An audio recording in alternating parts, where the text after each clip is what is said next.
Tonight in Douglas County, where community members in Elkton have been without power for about a week now, and it could be another 3 weeks until the lights come back on. Thank you for joining us. I'm Matt Templeman. I'm Renee McCullough. KEZI 9 News reporter Madison Glassman shows us how they're recovering after the storm. It's all...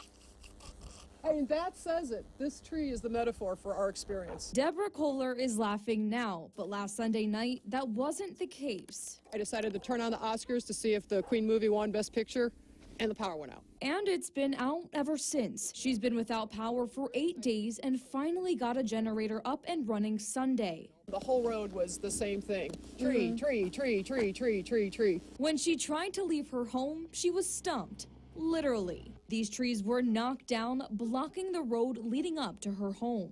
It is like time travel. I feel like, we got kicked back to the 1860s, and then, once we were able to get out in our cars, it was more like the 1910s. Now we're a little bit more advanced than that. Despite not having power and the possibility of it not coming back for another 3 weeks, Elkton residents are resilient. I think that's kind of the essence of the community. Andy Bowe, the superintendent of the Elkton School District, says he is more than happy to have an emergency Red Cross shelter set up at the high school. It's huge for us to be able to provide that, to give them the space.